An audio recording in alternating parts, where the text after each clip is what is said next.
जो तुद पावै साई भलीकार, तू सदा सलामत निरंकार। वाहिगुरू जी का खालसा, वाहिगुरू जी की फतेह।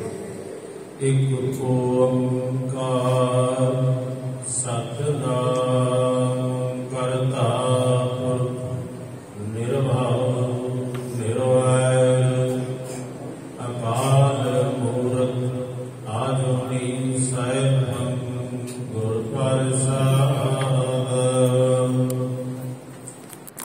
जुगो जुग अटल चवर छत्र तख्त दे मालिक, धन धन श्री गुरु ग्रंथ साहिब जी दी पावन पवित्र गोद विच जुड़ बैठी गुरु की साध संगत जीओ, गज के फतेह बुलाओ जी। वाहिगुरू जी का खालसा, वाहिगुरू जी की फतेह। सतगुरु गुरु नानक पातशाह जी की बख्शिश दा सदका अज 19वीं पौड़ी की विचार आरंभ होगी। सतगुर कृपा करन आप ही इस पौड़ी की विचार करवा रहे। सतगुर पातशाह फरमाते हैं असंख नाम असंख खाम। हे मेरे वाहिगुरू परमात्मा जी, तेरे नाम असंख्य ने, तेरे नामां नूं गिणिया नहीं जा सकता। तेनू किसी भी नाम नाल पुकारिया जावे, पर अंदर श्रद्धा ते विश्वास होवे तो उसे नाम नूं सुन के आ जाता है, हृदय विच वस जाता है। तेरे रूप अनेका नाम अनंता, कहन न जाई तेरे गुण के ते। हे वाहिगुरू तेरे अनेका रूप ने, अनेका नाम ने, पर तेरे गुणा नूं कहा नहीं जा सकता। तेरे गुण कितने ने, तेरे कमन कमन गुण कहे कहे गावा। तू साहिब गुणी निधाना, तुमरी महिमा वरन न साकू। तू ठाकुर ऊंच भगवाना। हे वाहिगुरू परमात्मा, अंत न सिफती कहन न अंत, अंत न करने देर न अंत। आपने गुणा का अंत नहीं है और आपने नामा का भी अंत नहीं है कि जिथे आप रहते हो सच्चे पातशाह जी हो, उन्होंने थावां का भी अंत नहीं है। आप बेअंत बेअंत हो, परे तो परे हो। इस वास्ते मेरे पातशाह जी ने गुरु ग्रंथ साहिब जी की बाणी विच ये शब्द भी रखिया है। कोई बोले राम राम, कोई खुदाए, कोई सेवे मसैया, कोई अल्लाह। कोई अल्लाह अल्लाह सेवे, कोई खुदा खुदा कहे, कोई करीम कहे, कोई रहीम कहे, कोई राम कहे। पर तेरी पुकार जी अंदरों हृदय के गहरे तल विच होनी चाहिए। वो परमात्मा किसी भी नाम नाल तेरे कोल आ सकता, तेरे हृदय दे विच वस सकता है। एक कवि टेनिस होया है इंग्लैंड का, कहते उहदे मापे जोड़े सन उसनूं कल्ले नूं एक कमरे में सुलाउंदे सन। बचपन में जदों वो छोटा सी उसनूं डर लगता सी। और डर दे नूं दूर करने वास्ते वो केवल उसनूं यही सुधिया और टेनिसन टेनिसन हौले हौले इसको ही जपदा रहा, अपने नाम नूं जपदा रहा। और एक दिन उहदे विचों रस पैदा होया और एक दिन उसने आत्मा ऊंचाइयां नूं भी छुई। इसलिए उस वाहिगुरू परमात्मा के नाम अनेक ने। और मैं एक अर्ज कर देवां, ये गुरु नानक पातशाह जी का घर है जिथे असी अल्लाह भी कह सकते हैं, जिथे राम भी कह सकते हैं। ये गल वखरी है। उन्हां ग्रंथां दे विच राम दे अर्थ कुछ होर होणगे, पर इत्थे गुरु ग्रंथ साहिब विच राम दे अर्थ कुछ होर होणगे। उन्हां दी भावना कुछ होर होवेगी, पर ਤਾਂ ਗੁਰੂ ਗ੍ਰੰਥ ਸਾਹਿਬ ਵਿੱਚ ਆਏ ਹੋਏ ਸ਼ਬਦਾਂ ਦੀ ਭਾਵਨਾ ਕੁਝ ਹੋਰ ਹੋਵੇਗੀ। ਕਿਉਂਕਿ ਜਦੋਂ ਗੁਰੂ ਪਾਤਸ਼ਾਹ ਜੀ ਕਿਸੇ ਵੀ ਲਫ਼ਜ਼ ਨੂੰ ਵਰਤਦੇ ਹੈਗੇ ਨਾ ਤਾਂ ਉਹਨਾਂ ਦੇ ਪੁਰਾਣੇ ਜਿਹੜੀ ਜਿੰਦ ਜਾਨ ਹੈ ਉਸ ਨੂੰ ਕੱਢ ਕੇ ਉਹਦੇ ਵਿੱਚ ਨਵੀਂ ਜਿੰਦ ਜਾਨ ਫੂਕ ਦਿੰਦੇ ਨੇ, ਨਵੇਂ ਅਰਥ ਫੂਕ ਦਿੰਦੇ ਨੇ, ਨਵੇਂ ਵਿਚਾਰ ਰੱਖ ਦਿੰਦੇ ਨੇ। ਇਹੀ ਤਾਂ ਗੁਰੂ ਪਾਤਸ਼ਾਹ ਜੀ ਦੀ ਕਮਾਲਤਾ ਦੀ ਗੱਲ ਹੈ। ਅਸੰਖ ਨਾਮ ਉਸ ਵਾਹਿਗੁਰੂ ਪਰਮਾਤਮਾ ਦੇ ਅਸੰਖਾਂ ਨਾਮ ਹਨ ਜਿਨ੍ਹਾਂ ਨੂੰ ਗਿਣਿਆ ਨਹੀਂ ਜਾ ਸਕਦਾ ਤੇ ਫਿਰ ਉਸ ਦੇ ਅਨੇਕਾਂ ਹੀ ਥਾਂ। ਇਸ ਲਈ ਕਹਿੰਦੇ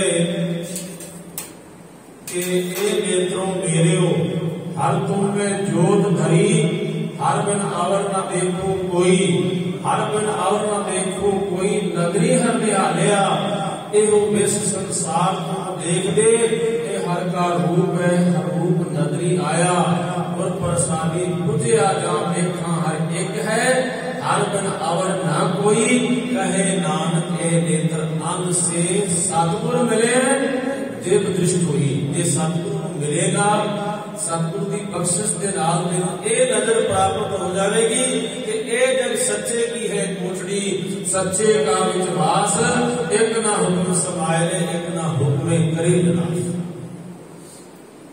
पर ये सो जी सतगुरु की कृपा होवे बख्शिश होवे ना ताइयों मिलती है। महाराज ने कहा ना मन साचा मुख साचा सोए, अवर न पेखे एक बिन कोए, नानक ये लक्षण ब्रह्म ज्ञानी, ये लक्षण ब्रह्म ज्ञानी दे ने। जिधर भी देखता है जे ਉਹਦੇ अंदर ਜਿਹੜੀ चीज होगी ना कोई बाहर निकलेगी। किसी के अंदर जहर भरिया पिया है ਤਾਂ भाई जहर ही निकलूगा ना। जे अंदर ऐसी दृष्टि भर गई है, ऐसी गुरु की बख्शिश हो गई है तो वो कहता है जी हे वाहिगुरू तेरा सारा रूप ही मैनू ते नजर आ रहा है। भाई नंदलाल जी कहते हैं ना, गाहे सुखी गाहे साहब कहे कलंदर में शब्द, रंग हाय मुफ्त उतार बुद्ध आयारे मां। ऐ मेरे प्रीतम कौतकी प्रीतम, मैं तेनू हर जगह ते देख लेना। भाई नंदलाल जी कहते हैं तो कोई भी रूप धारण किया होवे ना, मैं उत्थे भी तेनू वेख लेना। मैनू आपने ये बख्शिश की है। जदों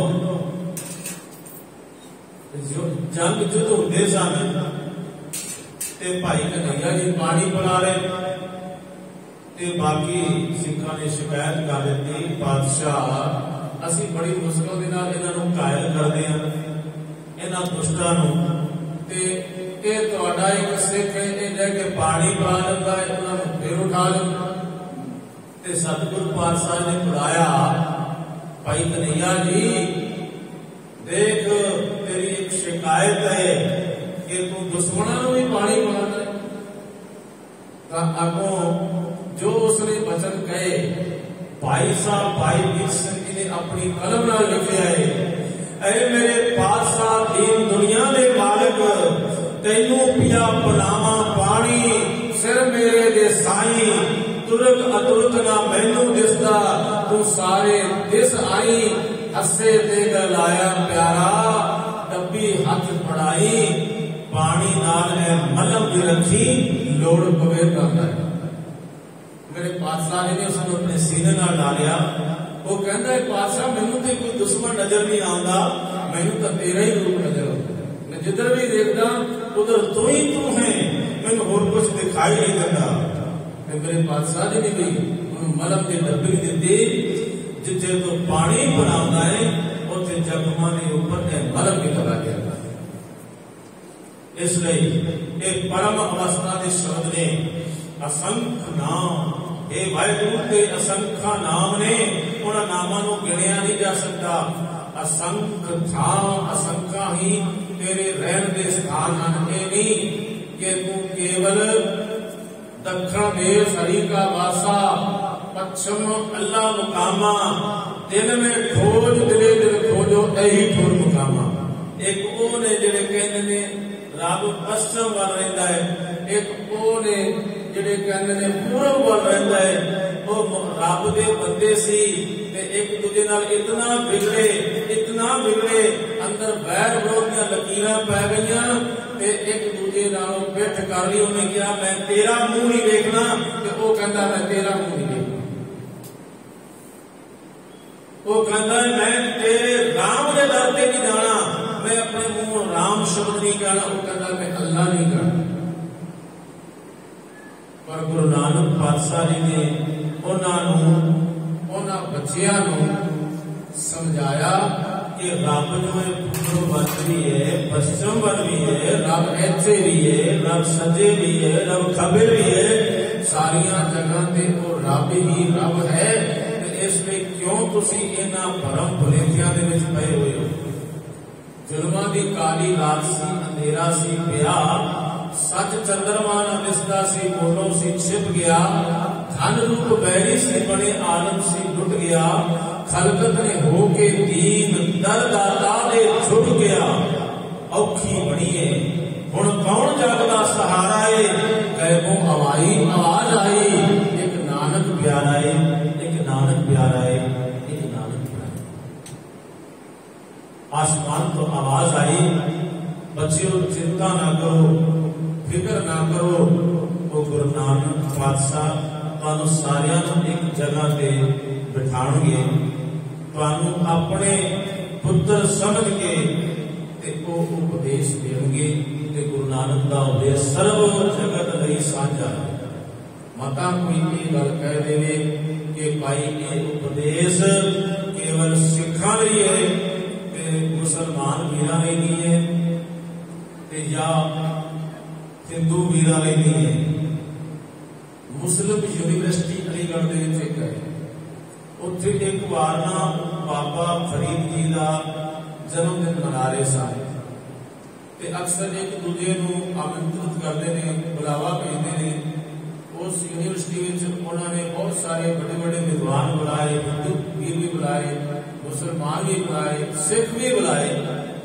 जदों सारियां नू उन्होंने थोड़ा थोड़ा समा दिता ते जदों सिख पीर की वारी आई तो उन्हें क्या मैनू बड़े मान की गल है, फखर की गल है कि जिस बाबा फरीद का जन्मदिन मनाया जा रहा है ना, उस बाबा फरीद जी का कलाम गुरु ग्रंथ साहब मौजूद है।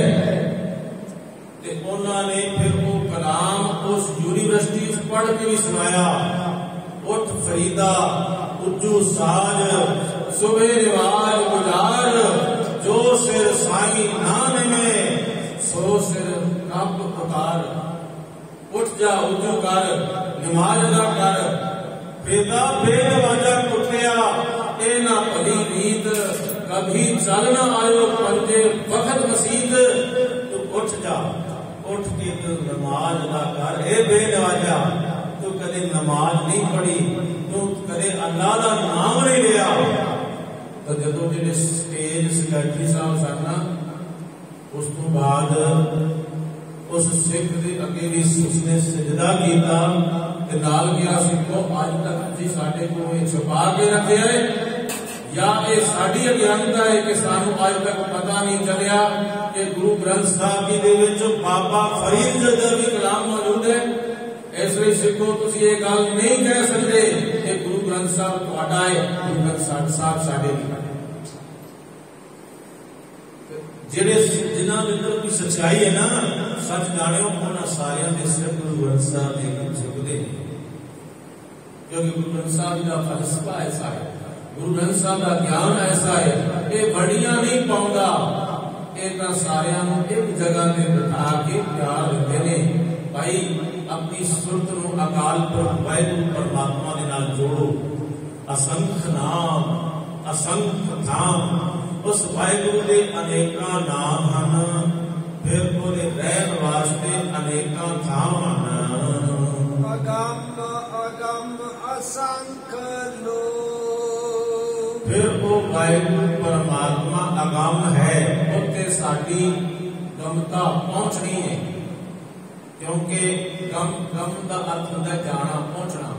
ते अगेतर ये लग गया अगम, यानी कि उत्थे साडी पहुंच नहीं है, उत्थे साडे ज्ञान इंद्रियां दी भी पहुंच नहीं है।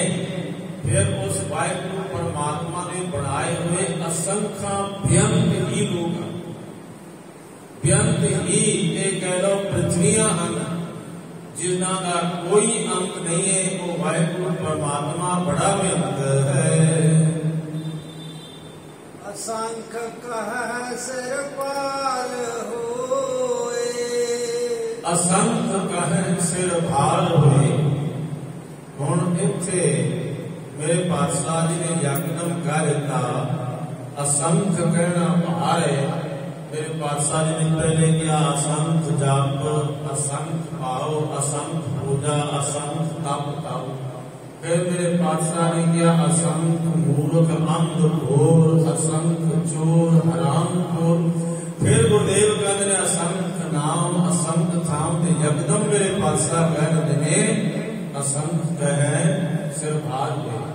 सच जानियो इत्थे ਜਿਹੜੇ ਵੱਡੇ ਵੱਡੇ ਵਿਦਵਾਨ ਨੇ ਜਿਹੜੇ ਆਪਣੀ ਕਲਮ ਨਾਲ ਲਿਖਦੇ ਨਾ, ਉਹਨਾਂ ਦੀਆਂ ਕਲਮਾਂ ਰੁਕ ਜਾਂਦੀਆਂ ਨੇ, ਉਹਨਾਂ ਨੂੰ ਪਸੀਨੇ ਆ ਜਾਂਦੇ ਨੇ ਕਿ ਯਕਦਮ ਸਤਿਗੁਰੂ ਪਾਤਸ਼ਾਹ ਜੀ ਨੇ ਕੀ ਕਹਿ ਦਿੱਤਾ, ਇਹਦਾ ਅਰਥ ਕੀ ਹੈ।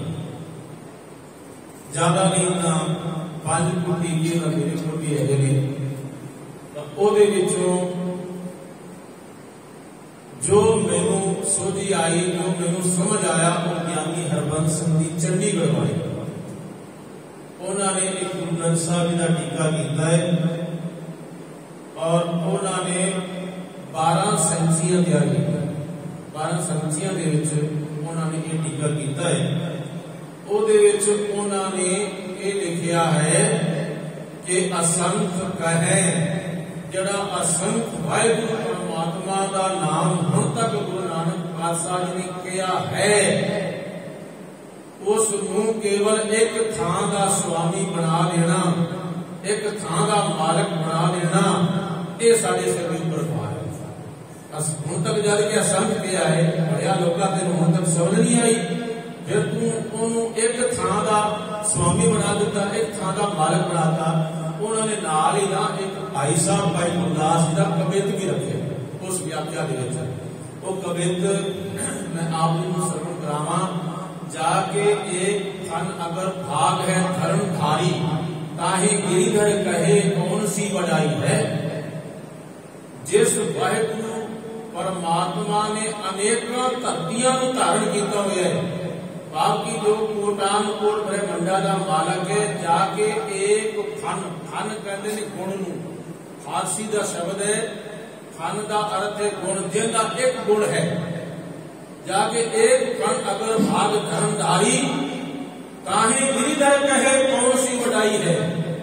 जिसके अनेका गुण ने, अनेका ब्रह्मांड ने, जिस वाहिगुरु परमात्मा ने बनाए हुए, उसको केवल एक गोवर्धन पर्वत चुकन वाला बना देना कि आ रब है। ये दस रब की वडियाई कर रहे हैं कि रब की निंदा कर रहे हैं। और समझ गए होगे तुसी, जे नहीं समझेगा थोड़ा जिहा खोल देना। कहते भाई जेडे गोप एक स्थान है, उस गोप स्थान के लोग जेडे सन इंद्र देवते की पूजा करते सन। ध्यान नाल सुनना। ते जेडे कृष्ण जी सन, इन्होंने इंद्र की पूजा करन तो उन्होंने रोक दिता। जो इंद्र नूं रोकिया तो यह भी नहीं मनिया जाता है, क्योंकि गुरमत किसी को कुछ नहीं मनती। ये भी ध्यान रखना, मैं केवल एक पुरातन ग्रंथों के विचार भी तुहाडे नाल तां दस रहा कि तुहानूं समझ आ सके। तां इंद्र नूं बरसात का मीह का देवता मनिया जाता है। तां इंद्र नूं इतना क्रोध आया, इतना गुस्सा आया कि मेरी पूजा हो रही सी चंगी, लोग मेरा नाम लै रहे सी, ते इन्हां कृष्ण जी ने मेरा लेते हुए नाम हटा दिता है। उसने इतनी बरसात पाई, इतनी बरसात पाई कि सारे रुड़ जाओ। उन्होंने घर भर गए, उन्होंने खेत भर गए, उन्होंने डंगरां नूं भी उन्होंने छड्डना पिया। ते ये दौड़ के कृष्ण जी ने बोल आए ते क्या भाई राम की इंद्र की करोपी हुई है। तो इंद्र ने कहते वो पर्वत नूं, कृष्ण जी ने पर्वत नूं अपनी उंगल के उपर इस तरह चुक लिया जिवें छतरी हुंदी है ना, ते छतरी के हेठां भाई आ जाओ, झुक जाओ इत्थे। इस तरह इंद्र देवते के क्रोध तो कृष्ण जी महाराज ने बचाया सी। ठीक है, मेरे हिंदू वीरों वास्ते भावे सर्वकला समर्थ होवे, पर गुरमत में जो स्थान बनता है, गुरमत उसको कोई स्थान देती है, दूसरा स्थान नहीं देती। पर ऐ गुरमत की है कि गुरमत किसी की खुशामदी नहीं करती। ते ओ गल भाई साहब भाई गुरदास ने क्या जाके एक फन अगर भाग धर्मधारी ताहे गिरिधर कहे कौन सी वडाई है। जेड़ा वाहिगुरु परमात्मा अनंत धरतियां का मालिक है उसनू कह देना कि वो गिरधर है, उसने पर्वत चुकिया सी, उसने पहाड़ चुकिया सी, इस वास्ते भाई मेरा रब जिहड़ा है वो कृष्ण है। जाके एक फन अगर भाग धर्मधारी ताहे गिरधर कहे कौन सी वडाई है। जाको एक नाम जाको एक बावलो नाम विश्वनाथ नाम कहे ताहे ब्रिजनाथ कहे कौन सी वडाई है। जेड़ा सारे विश्व का मालिक है वाहिगुरु परमात्मा ते उसनू एक ब्रिज ब्रिज एक थोड़ी जी धरती का नाम है। उस धरती से ग्वाले गऊआ मझा चारते सन ना, उस धरती का नाम थोड़ी जी धरती है, थोड़ा जिहा हिस्सा है। कह देना कि ब्रिजनाथ उस धरती का मालिक कृष्ण साडा भगवान वो है। कहते भाई ये भी तुहाडी एक बोले ये वडियाई कर रहे हो वाहिगुरु परमात्मा की। और अगे सुनना अनक आकार ओंकार के विकार ताहे जड़ा अनेका आकारां दा मालिक है। अनक आकार ओंकार के विकार ताहे उस वाहिगुरु परमात्मा नूं जो सब जगह का मालिक है, जो सब दे विच समाया होया है, ते फिर उसनू एक थां दा स्वामी एक थां दा मालिक बना देना कौन प्रभुताइए इहदे विच किहड़ी वडियाई है। बाकी इहदे विच कोई वडियाई नहीं है। ते फिर वो भाई साहब भाई गुरदास जी ये आखते हैं कि वो वाहिगुरु परमात्मा इतना बेअंत है कि उसकी महिमा नूं बयान नहीं किया जा सकता, उसके गुणां नूं कथन नहीं किया जा सकता। ते ऐसे आराधवे ते मौन सुखदाई है। वो बंदिया हुण तू ये गल कवे कि भाई जिहड़ा दीवा है ना ये दीवा सूरज है, तां ये बहुत मतलब गलत गल है। एक किधरे भी सच्चाई के पैमाने ऊपर गल पूरी नहीं उतर सकती, क्योंकि दीवा जिहड़ा है ना वो केवल एक घर का अंधेरा दूर कर सकता है। ते इत्थे ते अनेका घर ने ते ये सारे अंधेरे को दूर का सूरज ही कर सकता है, एक दीवा दूर नहीं कर सकता। जिहड़ा एक गिलास पानी है वो तो एक या दो बंदियां की प्यास बुझा सकता है, ते हुण सारे जगत की प्यास ने वो बुझा नहीं सकता।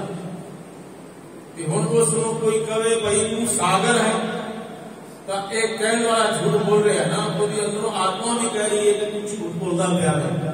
भाई एक गिलास पानी जो है सारियां की प्यास किवें बुझा सकता है, ये सागर किवें बन सकता। हाँ उसकी अंश जरूर है। जिवें क्या ना भगत कबीर जी ने कहो कबीर ए राम की अंश जस कागज पर मिटे ना बंस। भाई वो राम की अंश है। इस तरह ऐसे भाई साहब भाई गुरदास जी फिर समझाते हुए कहते ने ऐसे आराधवे ते मौन सुखदाइए बंदिया तू इस तरह आराधन नालों का मौन नामे चुप कर जा। वो ठीक है, जिस रब की महिमा नहीं करनी होती ना, रब के गुण गायन करने नहीं होते, तो इस नालों चुप कर जा ते किसी सियाणे को जाके पूछ। देखो गुरबाणी किसी का दिल नहीं दुखाती। पहले गल तो मैं ये कहना, जे कोई कथा वाचक भी किसी का दिल दुखाने वास्ते किसी के दिल को चोट पहुंचाने वास्ते कहता है ना, तो वो भी गुरु घर का गुनाहगार है। पर गुरु घर की बाणी के अर्थां नूं छुपाउणा ये भी एक बड़ा गुनाह है, ये भी समझ लेना। इसलिए गुरबाणी विच होर भी कई थाई आया है अंधे गूंगे अंध अंधार पाथर ले पूजे मुगल गवार कोई जहां आप डूबे तुम कहां तारना। हमारे दी बाणी किस का लिहाज नहीं करती। ठीक है, भलिया लोकां को रब मनना है तो उसको रब मान, पर गुरु नानक ने घर दे विच उसकी कोई अहमियत नहीं है। असंख कहे सिर भार होए इस तरह जो असंख्य वाहिगुरु परमात्मा है उस एक थां का स्वामी बना लेना, एक थां से टिका लेना या किसी दिशा वाल उसका घर निर्धारित कर देना, ये एक सिर के ऊपर भार है। इसलिए आज तो बाद निश्चा ये करो कि गुरु नानक पातशाह जी ने सानू आई समझाया है कि वो वाहिगुरु परमात्मा सारिया जगह में समाया हुआ है। अखरी नाम अखरी सालाहा, अखरां दे नाल ही वाहिगुरु परमात्मा का नाम भी उच्चारण किया जाता है, क्योंकि अखर का जोड़ करांगे, जे दो अखरां का जोड़ करांगे तो राम हो जाएगा, दो अखरां का जोड़ करांगे तो अल्लाह हो जाएगा, चार अखरां का जोड़ करांगे तो वाहिगुरु हो जाएगा। अखरां दे विच उस वाहिगुरु परमात्मा की सिफत सलाह की जाती है ते अखरी सालाहा ते उस वाहिगुरु परमात्मा की जिहड़ी सलाह की जाती है वो भी अखरां दे विच की जाती है। इसलिए इन्हां अखरां नूं चंगी तरह समझ ले, चंगी तरह तेनूं ज्ञान ते बोध हो जाए इन्हां अखरां दा, ते तां तूं उस दे विच उस वाहिगुरु परमात्मा की सिफतो सलाह कर। एक बारी तमिलनाडु दे विच लगभग 15 साल पहला की गल है कि उतों की सरकार ने, मुख्यमंत्री ने एक कह दिता सी कि भाई अज तो बाद जी पूजा होगी वो तमिल भाषा होगी, वो किसी में नहीं मिली, पर उन्होंने ये नियम एक वापस लाना पिया मात्र 1 साल के। उस वाहिगुरु परमात्मा के अनेका नाम हैं, अनेक भाषावां दे विच हन, ते इसलिए यो कारण है गुरु ग्रंथ साहब जी दे विच जो उस वक्त तमाम बोलियां जांदियां सन, उन्हां सारिया बोलियां का खजाना गुरु ग्रंथ साहब जी है। सारिया भाषावां दे शब्द जो ने गुरु ग्रंथ साहब जी दे विच मिलते ने, मौजूद ने, पर क्योंकि ये लिपि जो है पंजाबी दे विच है, ते जेकर असी पंजाबी नहीं सीखांगे ना तो इसका शुद्ध उच्चारण भी नहीं होना। यह गल अरबी वाले भी कहते हैं कि कुरान शरीफ का जो शुद्ध उच्चारण करना है तो वह अरबी भाषा के विच ही होगा। इसलिए जो श्री गुरु ग्रंथ साहब जी की बाणी का उच्चारण करना है ना, वो पंजाबी के विच ही शुद्ध उच्चारण हो सकता। इसलिए घट तो घट जिहड़े लोग पंजाबी जानते हैं या जिहड़े गुरु के नाल संबंध रखते हैं, गुर इतिहास नाल संबंध रखते हैं, गुरबाणी नाल संबंध रखते हैं, ते जो जिन्हां दा जन्म गुरु घरां दे सिखां दे घरां विच होया है, उन्हां नूं ते घट तो घट पंजाबी होनी चाहिए, पंजाबी वालों मुंह नहीं मुड़ना चाहिए। ठीक है, तुसीं बहुत सारिया भाषावां पढ़ो, बाहर जाके तुसी बोलो, जो जा बंदा है मुस्लिम वीर है उर्दू बोलो, फारसी बोलो, अरबी बोलो, जे तुहानू कोई अंग्रेज भी टकरिया तुसी उहदे नाल अंग्रेजी विच गल करो, पर जदों तुसी घर दे विच आओगे तो अपने बच्चियां नू पंजाबी सिखाओगे ते पंजाबी दे विच गल करोगे। मैं एक इत्थे एक गाथा सुनावा आप जी नू। एक हिंदुस्तान के बड़े उगे साहित्यकार ने, उन्होंने नाम है डॉक्टर रघुनंदन, सुनिया होगा। फ्रांस के लोरेन देश के विच मतलब वो जाते सन, उन्होंने उस घर के विच आना जाना सी, जदों भी भारत तो जाते सन उत्थे जाते सन। उस घर के विच एक बच्ची भी सी जिसकी उम्र लगभग 10-12 साल सी, ते वो सारा परिवार वो बच्ची भी उनके नाल इंज घुल मिल गई जिवें के एक घर दे एक परिवार के सदस्य होते हैं। तो एक दिन डॉक्टर रघुनंदन की चिट्ठी गई इथों भारत के विचों, ते उसने चिट्ठी पढ़ रहे सन तो उस बच्ची ने क्या, अंकल की एक चिट्ठी मैनू भी दिखाओ, पर उसने बथेरी ना नुक्कड़ की थी, पर उस बच्चे ने बच्चे की एक जिद होती है ना, उसने क्या नहीं, मैं जरूर चिट्ठी पढ़ना चाहूंगी। जदों उसने चिट्ठी दी तो चिट्ठी देख के वो चिट्ठी उसने वापस कर देती। रोज शाम को रात को सारे इकट्ठे बैठ के एक मेज के ऊपर खाना खाते सन, फिर वो सारे दिन दियां जिहड़ियां गल्लां सन एक दूजे नाल करते सन। पर अज मेज तो जरूर बिछाया है, कुर्सियां तो जरूर लगाइया ने, भोजन तो जरूर लगाया है, पर अज खामोशी है, अज कोई चहल पहल नहीं है, क्योंकि उसने एक घटना जी अपनी मां को दस दी। उसकी मां जी सी उसने खाना खाने तो बाद ये गल कह दी कि भाई अज तो बाद जदों भी तुसी इंडिया तो इत्थे फ्रांस दे विच आओगे तो अपना ठिकाना किधरे होर पा लेना, अज तो बाद साडे घर नहीं होना। उसने हमने किया भैन जी मेरे को की अवज्ञा हुई जो मेरा कई सालों तो आपके नाल ऐसा प्रेम प्यार है जिवें भैन भरा होंदे ने, मैं कोई ऐसा शब्द भी नहीं किया, मैं मेरे ख्याल में मैं कोई ऐसी गलती भी नहीं की थी, पर तुसी इतनी बड़ी सजा मैनू क्यों दे रहे हो? रहने की कोई दिक्कत नहीं है मैनू, पर गल ये है कि मैं गुनाह भी किया है, वो मैं दसिया जाए ताकि मैनू पता चल सके कि ताकि अगे तो मैं उस गलती को कदे दोहरावा ना, किधरे होर भी जावा तो वो गलती मेरे को दोबारा ना हो। उन्होंने क्या गलती तेरी ये है कि जे तेरी हिंदुस्तान दे विच चिट्ठी आई है तो वो अंग्रेजी दे विच आई है, और जेड़े अपनी मात भाषा नूं भुल जाते हैं वो जाहिल होंदे ने, वो कायर होंदे ने, वो कमीने होंदे ने। असीं ऐसे बंदियां दे नाल मिल बरकत नहीं रखना चाहते। इतने शब्द शब्द उसने कह दिया। फिर उसने अगों किया कि जो मेरी मां है, समझ लेना जी बच्ची सी 10-12 साल की, उसकी मां ये कह रही है, अगों हुण वो कह रही जो मेरी मां, यानी कि उस बच्ची की नानी, जी नानी सी वो राजसी घराने का संबंध रखती सी। ते इस लोरेन के ऊपर जर्मनी का कब्जा होया ते इत्थे जर्मन भाषा ही स्कूली अदालतियां विच भी वरती जाती सी, पढ़ाई लिखाई जाती सी। ते जिहड़ी जर्मन की महारानी कैथरीन सी वो एक बार जो उसने दौरा किया लोरेन का तो उसने बहुत से राजसी कामों वाल नजर मारी, नाल ही उसने किया कि उस स्कूलों के भी जाने किया।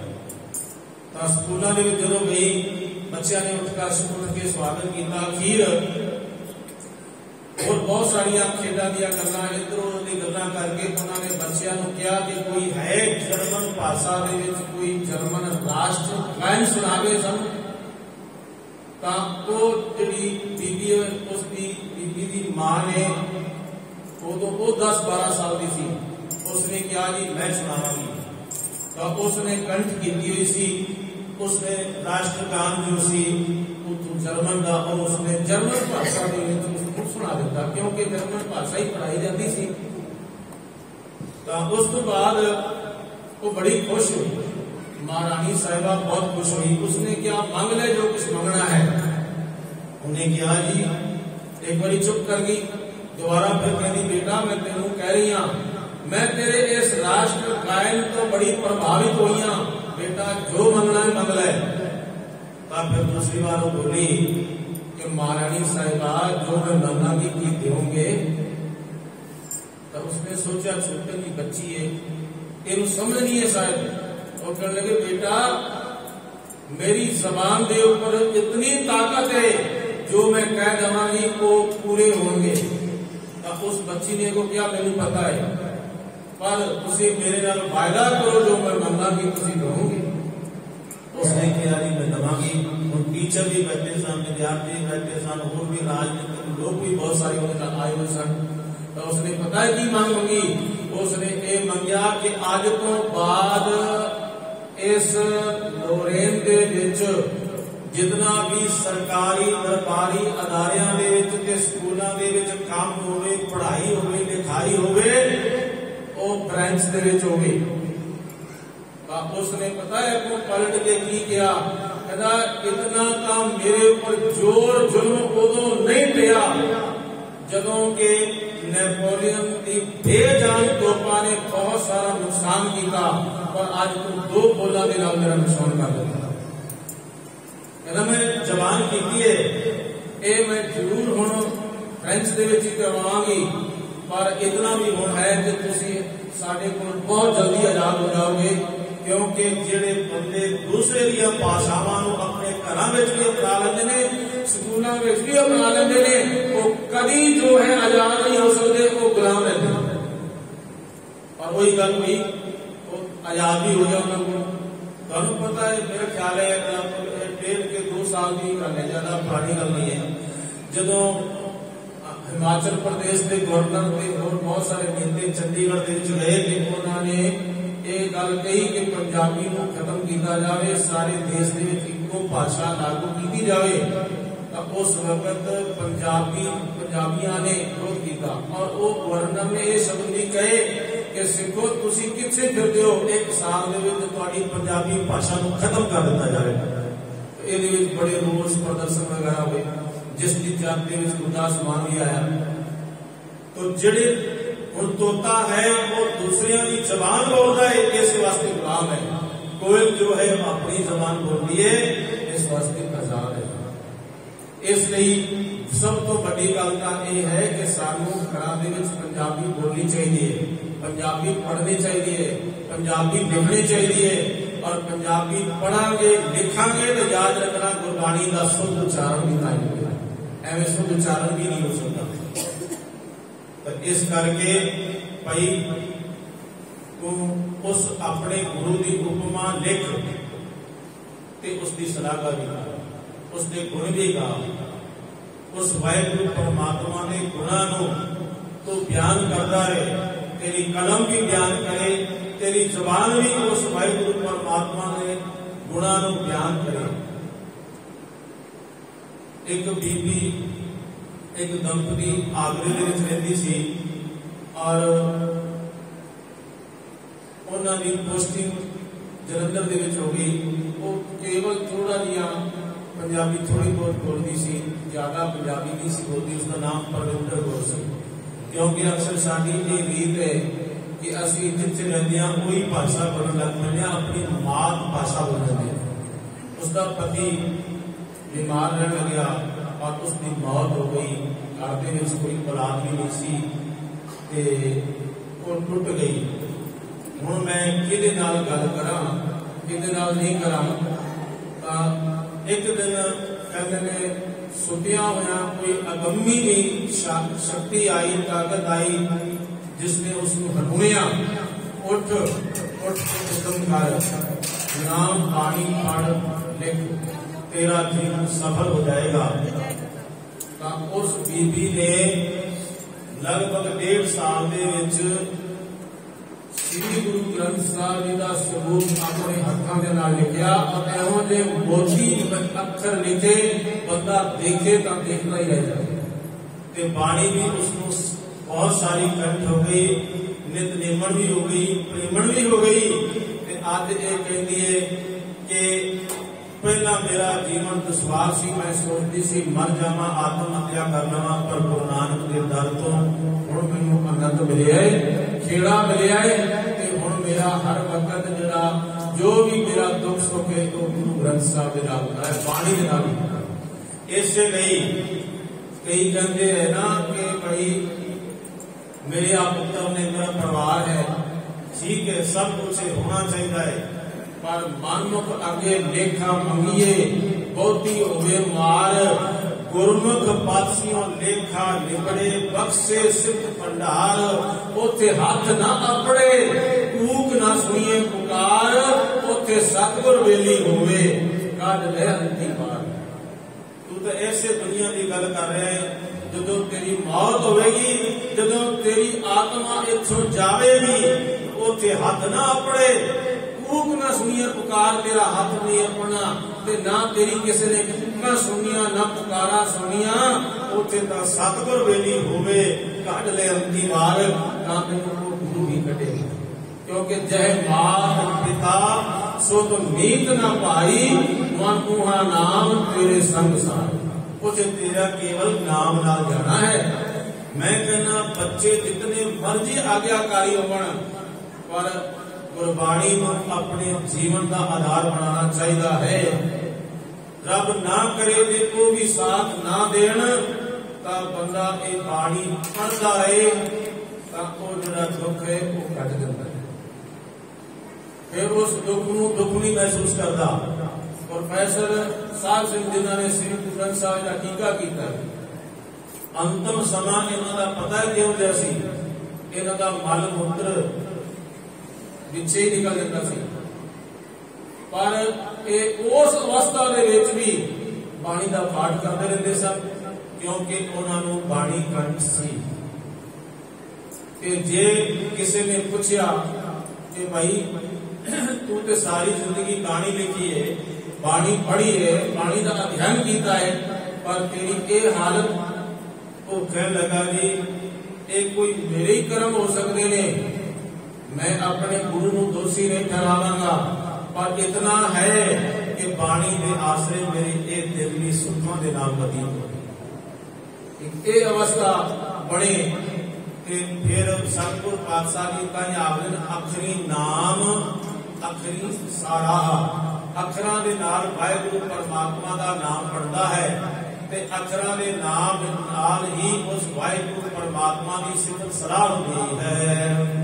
अखरी ज्ञान गीत गुण गाहा, अखरां दे नाल ही वाहिगुरू का ज्ञान होता है ते अखरां दे नाल ही वाहिगुरू परमात्मा दे गीत नानक भौजन पार परे जो गावे प्रभु के गीत। जे प्रभु दे गीत गावेगा तां तू ये नहीं कि संसार दे गीत, प्रभु दे गीत गुण गा, इन्हां गुणां नूं गायन करेगा तां तैनूं ज्ञान भी होवेगा ते तां ही तू इस शुभ गुणां नूं पा लेगा, भाव की जान लेगा। अखरी लिखण बोलण पाण, अखर लिख के भी तू उस वाहिगुरू परमात्मा की सिफत सलागा कर, क्योंकि एक ऐसे बंदे ने जिन्हां दी कलम लिखदी है पर सारा अश्लील लिख दी है, ऐसे एक मनुख भी ने जो बोलते ने ते सारा अश्लील बोल जाते ने, और ऐसे भी मनुख ने जदों भी बोलते ने अपने मुंहों बाणी बोलते ने, पर जदों भी लिखते ने गुरु की बाणी लिखते। उन्होंने जीवन में फर्क हो गया ना। स्वामी दयानंद सरस्वती इसने गुरु घर का इन्ना नुकसान किया है बहुत बड़ा। इसे ने प्रचार कर करके एक कट्टर आर्या समाजी सी, और इसने अनेक सिखां दे पहने हुए शस्त्र जो संस करवा दिते। इसने अनेक सिखां नूं बाणी नाल तोड़ दिता, पर एक सूरमा गुरु नानक पातशाह का भी होया सी, उनका नाम सी ज्ञानी दित सिंह जी, और उन्होंने पुस्तक भी मिलती छोटी जी, स्वामी का ते मेरा संवाद, कभी किसी ने पढ़नी हो तो वो पढ़ ले। इनू 2 बार हराया क्योंकि वो जिहड़े सन वेद ते सिमरतियां पुराण ते शास्त्र वो भी पढ़े हुए सन, ते उन्हां नूं गुरु ग्रंथ साहिब की बाणी नाल अथाह प्यार सी। पर तीसरी बार जो लाहौर के इकट्ठ होया, बहुत बड़ा इकट्ठ होया, बड़ी बड़ी तादाद लोग आए हुए सन, उदों उस सभा भी ज्ञानी दित सिंह जी ने इसको हरा दिता। उदों इस स्वामी दयानंद ने कहा कि मैं इस गुरु नानक पातशाह जी के चलाए हुए धर्म को खत्म कर देना चाहता सी, पर मैनू की पता इस पंथ के सिखां दे विच भी एडे बड़े विद्वान पैदा हो जाने, तू मेरे सारे किए हुए ते पानी फिर देगा। ये अहंकारी बंदे की गल है। वो जसपत भी तो सी ना, वो कहता सी एक खतरी ने सिक्खी की शुरुआत की थी, यानी कि गुरु नानक पातशाह जी ने, वो खतरी सन, उन्होंने बाणी ये रची है और उन्होंने सिख धर्म की शुरुआत की है कि मैं एक खतरी उस बाणी को खत्म कर देवांगा ते बाणी को मनन वाले सिखां को खत्म कर देवांगा। बड़े अहंकार बड़े लोग ने, पर सिंघां ने जदों उसको पकड़िया सी ना, ਉਹਦੇ ਨੱਕ ਦੇ ਵਿੱਚ ਨੱਕ ਪਾ ਕੇ ਤੇ ਉਹਨੂੰ ਕੈਦੀ ਬਣਾ ਕੇ ਕਈ ਦਿਨ ਉਸ ਨੂੰ ਇੱਕ ਮਕਾਨ ਦੇ ਵਿੱਚ ਗੰਦਗੀ ਵਾਲੇ ਮਕਾਨ ਦੇ ਵਿੱਚ ਰੱਖਿਆ ਸੀ। ਉਹ ਕਹਿੰਦਾ ਤੂੰ ਸਾਨੂੰ ਬਹੁਤ ਮਾਰਿਆ ਹੈ, ਸਾਨੂੰ ਬੜੇ ਜ਼ਖਮ ਦਿੱਤੇ ਨੇ, ਅਨੇਕਾਂ ਸਿੰਘ ਸ਼ਹੀਦ ਹੋ ਗਏ ਨੇ, ਤੇਰੇ ਭਰਾ ਨੇ ਜਸਪਤ ਨੇ, ਤੂੰ ਸਾਨੂੰ ਬਹੁਤ ਦੁੱਖ ਦਿੱਤਾ। ਉਸ ਦਾ ਸਾਨੂੰ ਦੁੱਖ ਨਹੀਂ ਹੈ, ਪਰ ਜੋ ਤੂੰ ਗੁਰੂ ਨਾਨਕ ਪਾਤਸ਼ਾਹ ਦੇ ਪ੍ਰਤੀ ਖਿਲਾਫ ਬੋਲਿਆ ਨਾ, वो दुख साडे हिरदे दे विच है, पर याद रखना तेनों असीं कभी माफ नहीं करांगे। ਉਹਦਾ ਇੱਕ ਇੱਕ ਪਲ ਜਿਹੜਾ ਹੈ ਨਾ ਤੜਪਦੇ ਹੋਇਆ ਨਿਕਲਿਆ ਸੀ। ਤੇ ਇਹ ਸਵਾਮੀ ਦਇਆਨੰਦ ਨੇ ਕੀ ਲਿਖਿਆ ਆਪਣੀ ਕਲਮ ਦੇ ਨਾਲ? ਉਹਨੇ ਲਿਖਿਆ ਹੈ, ਨਾਨਕ शाह फकीर ने नया चलाया पंथ, इधर उधर से जोड़कर लिख मारा ग्रंथ, पहले चेले किए पीछे बदला भेष, सिर पर साफा बांध कर रख लीने सब चीज। भाई नानक शाह फकीर ने एक नवा ही पंथ चला दिता। दरअसल ਇਹਦਾ ਪਿਛੋਕੜ ਇਹ ਹੈ ਕਿ ਜਦੋਂ ਗੁਰੂ ਨਾਨਕ ਪਾਤਸ਼ਾਹ ਜੀ ਨੇ ਜਨੇਊ ਪਾਉਣ ਤੋਂ ਇਨਕਾਰ ਕੀਤਾ ਸੀ, ਉਹ ਦਿਨ ਤੋਂ ਅੱਜ ਤੱਕ ਵੀ ਔਰ ਆਉਣ ਵਾਲੇ ਅਗਲਾ ਸਮੇਂ ਤੱਕ ਵੀ ਤੁਹਾਡੇ ਨਾਲ ਇਹ ਵਿਰੋਧ ਕਰਦੇ ਰਹਿਣਗੇ, ਤੁਹਾਡੇ ਇਤਿਹਾਸ ਵਿੱਚ ਜ਼ਹਿਰ ਘੋਲਦੇ ਰਹਿਣਗੇ, ਪਾਣੀ ਨੂੰ ਤੋੜ ਮੋੜ ਕੇ ਪੇਸ਼ ਕਰਦੇ ਰਹਿਣਗੇ। ਇਸ ਲਈ ਸਿੱਖਾਂ ਨੂੰ ਸੁਚੇਤ ਰਹਿਣ ਦੀ ਲੋੜ ਹੈ। ਇਹ ਨਹੀਂ ਕਿ ਕੇਵਲ ਇੱਕ ਜਾਂ ਦੋ ਸਿੱਖ ਦੇ ਉੱਪਰ ਸੁਚੇਤ ਹੋਣ, ਸਾਰਿਆਂ ਸਿੱਖਾਂ ਨੂੰ, बल्कि जो गुरु नानक नाम लेवा ने, जो गुरु नानक नाल प्यार करते रहे, उन्होंने सारे सचेत हो। देख लो किसी का चेला होया सी लाला दौलत राय, जिन्हें किताब लिखी है साहिब कमाल गुरु गोबिंद सिंह, ते उन्होंने भी सवाल किया सी कि भाई तेरा जिहड़ा गुरु है स्वामी दयानंद, वो तो आ कुछ लिखता रहा, गुरु के खिलाफ लिखता रहा। कहता दरअसल मैं सोच रहा कि उनके पापा नूं भी मैं धो देवां, जे किधरे मेरा गुरु कलगीधर पातशाह पुकार सुन लवे तां उसदे पापा नूं भी धो देवे ते मेरे पापा नूं भी धो देवे। उसका एक एक अक्षर पढ़न लागे जो लाला दौलत राय ने लिखा है। उसने सारे देवी देवतियां नूं, सारे पीर पैगंबरां नूं, सारे अवतारां नूं पिछा कर दिता ते मोरली किताब दे विच लिया के उसने गुरु गोबिंद सिंह महाराज नूं खड़ा कीता ते आख्या जे मेरी प्रणाम है तो वो केवल गुरु ग्रंथ साहब गुरु गोबिंद सिंह महाराज के चरणों विच है। मैं होर किसी पीर पैगंबर नूं, किसी देवी देवते नूं, किसी अवतार नूं नमस्कार नहीं करांगा, केवल गुरु गोबिंद सिंह महाराज नूं नमस्कार करांगा। ये लाला दौलत राय जी। इसलिए जदों भी उस वाहिगुरु परमात्मा की उपमा लिखी है ना, उदों विच उन्हां दी निंदिया ना करिए, बुरे शब्द ना लिखिए, क्योंकि मेरे साहब कहते हैं निंदा भली किसी की नाही, मन मुख मुग्ध करन, मुंह काले कर निंदका नरके कूड़ पवन। साध का निंदक महा प्यारा, महाराज ने क्या, जो साध नाम गुरु का निंदक जो है ना महा प्यारा है। संत का दोखी यूं बेलाइए जो मछली, जो जाल में मछली तड़फड़ाई। जिहड़ा गुरु का निंदक है वो इंज पल पल तड़फदा है, जिवें मछली नूं पानी तो बाहर कढ के रख दिता जावे तां वो पल पल लई तड़फदी है मछली। इसे तरह जिहड़ा गुरु घर का निंदक है, संत का निंदक महा प्यारा, संत का निंदक परमेश्वर, परमेश्वर उसको आप मारदा है।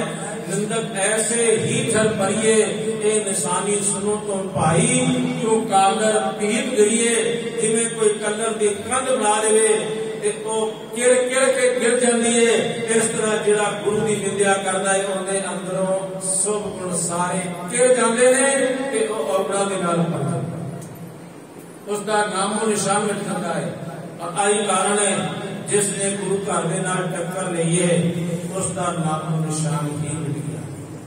इसलिए ऐ गुरु के प्यार वालों, आओ जे लिखना है अश्लील ना लिखो, जे लिखना है तो गुरु की उपमा लिखो, जे बोलना है तो बाणी लिखो ते गुरु की उपमा लिखो, तां ही तुहाडा इस जगत दे विच उद्धार होवेगा।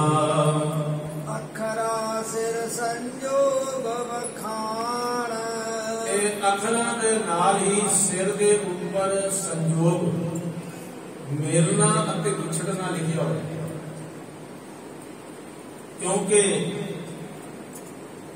वो जिहड़ी भाषा वाहिगुरू ने साडे मत्थे ते लिखी है ना, उस भावें दुनिया में हजारां भाषावां होण, पर वो भाषा किसी ने समझी, वो भाषा बड़ी बेअंत है।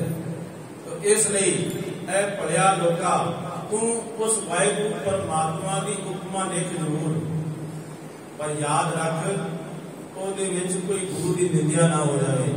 ਸਾਧ ਸੰਗਤ ਜੀ, ਅੱਜ ਜੇਕਰ ਅਸੀਂ ਪੰਜਾਬੀ ਨੂੰ ਬੜਾ ਛੋਟਾ ਜਿਹਾ ਕਰਕੇ ਦੇਖਦੇ हैं ना, इतना छोटा करके ना देखो। पंजाबी एक बहुत महान ते बहुत पुरानी पंजाबी है। ये तो गुरु साहब ने पढ़ाया, इसका प्रचार किया, इसकी गुरुमुखी कहलाई। तो कुछ लोगों ने कह दिता कि एक गुरु साहब ने इसकी शुरुआत की है। आज देश के पूरे विश्व के 7000 भाषावां हैं ते पंजाबी नूं 10वां स्थान प्राप्त है पूरे विश्व के विच। और 15 करोड़ लोग पंजाबी बोलते हैं। ते की घट है जेकर असी प्रचार थोड़ा बहुत ही कर सके। जेकर जे असी बड़े तनोमन होकर प्रचार करिए तो ये पंजाबी सारे विश्व के विच फैल जाएंगे। कनेडा ते इंग्लैंड दे विच तीसरा स्थान प्राप्त है पंजाबी नूं। आस्ट्रेलिया दे विच दूसरा स्थान प्राप्त है पंजाबी नूं। पंजाबी एक महान है और पंजाबी दे विच अनंत शब्द ने जिहड़े हिंदी दे विच नहीं लभदे। फिर किस दिन मौका मिलिया तो मैं आप जी नाल ये विचार साझे करांगे। पर यह है कि पंजाबी नूं कदे भी हौले पक्कों नहीं लेना। पंजाबी दे विच तू लिख गुरु की बाणी ते लिख बोल तू उस वाहिगुरू परमात्मा की बाणी। फिर मेरे पातशाह कहंदे अखरां सिर संजोग खान, जिहड़े अखर वाहिगुरू परमात्मा ने तेरे सिर दे उपर लिख दिते ने, उथों संजोग अते विजोग हुंदा है। उथों उसे नूं कहा जाता है कि आ तकदीर है, ए मनुख की तकदीर है। जे सोने नूं को हाथ पाए तां खिव सीधी लग गया। कहना मैं बड़े बारी बड़ा उद्यम किया है, पर जो है मेरे हाथ खज्जल खुआरी आउंदी है, मेरे हाथ पल्ले कुछ पैंदा ही। और इस तरह लोगों के जिहड़े विचार हैं, जेकर इस तरह हुंदा है तो कभी निराश नहीं होना चाहिए। अपने गुरु के दर ते आके पुकार करनी चाहिए, अपने गुरु को मंग लेना चाहिए। मेरे पातशाह असी तेरे बच्चे हाँ ते सच्चे पातशाह ते साडा काम काज भी चला दे। गुरु कृपा करन उन्हां दा एक काम जिहड़ा बाहरवी तौर ते वो भी काम चल दे ते नाल अंदर हिरदा जिहड़ा है वो भी नाम धाम दे नाल भर जावे। जिन ए लिखे तिस सिर नाहे, जिस वाहिगुरू परमात्मा ने ये लेख लिखे हैं उसके सिर ना मत्थे के ऊपर कोई लेख नहीं है। जे फरमाए तिव तिव पाए, जिवें वो वाहिगुरू परमात्मा हुक्म करता है फरमाता है तिवें तिवें ही सब कुछ प्राप्त होता है। जेता कीता तेता नाओ, जितना भी उस वाहिगुरू परमात्मा ने एक पसारा पसारिया है, तेता नाओ तितनी तेता ही वो सब जगह पे ही वाहिगुरू परमात्मा का ही नाम चल रहा है। फिर नावे नाही को थाओ, पर ये गल यकीनन है जिन्हां दा हिरदा वाहिगुरू परमात्मा के नाम तो सखना है, ना ही थाओ उन्हां नूं परमात्मा के दर ते कोई थां नहीं मिलता। वो भटकदे फिरदे रहिंदे हन। कुदरत कवन कहाँ विचार, हे वाहिगुरू परमात्मा तेरी कुदरत दा मैं किवें विचार कवां, किवें मेरे को विचार किया जा सकता है। वारिया ना जावा एक बार, मेरी तो इतनी भी समर्था नहीं है कि मैं एक बार कुर्बान हो जावा। मेरे को एक बार भी आपके को सदके नहीं होया जा सकता। जो तुद पावे साई भलीकार, वाहिगुरू जी जो तेनों चंगा लगता है कोई भली कार है, कोई चंगी कार है, कोई चंगी सेवा है। तू सदा सलामत निरंकार, हे वाहिगुरू परमात्मा जी सदा सदा हमेशा ही सलामत है। 84 लाख जोन उपाई रजत दिया समूह को तद का, निरंकार प्रभ सदा सलामत कह ना सके तू कद का। हे वाहिगुरू सदा सलामत है। बस 80 जीवां दी तां आपके चरनां विच नमस्कार करनी पड़ती है। सतगुरु कृपा करन सानू सूझी आवे, शब्द दी शब्द का विचार साडे हिरदे विच वसे। इतने को बचन प्रवान करना जी, भुल चुक दी खीमा बख्शिश करनी जी। वाहिगुरू जी का खालसा, वाहिगुरू जी की फतेह। ਜਗਤ ਕਵਣ ਕਾ ਵਿਚਾਰ ਵਾਰਿਆ ਨਾ ਜਾਵਾ ਏਕ ਵਾਰ ਜੋ ਤੁਧ ਪਾਵੈ ਸਾਈ ਭਲੀ ਕਾਰ ਤੂੰ ਸਦਾ ਸਲਾਮਤ ਨਿਰੰਕਾਰ ਵਾਹਿਗੁਰੂ ਜੀ ਕਾ ਖਾਲਸਾ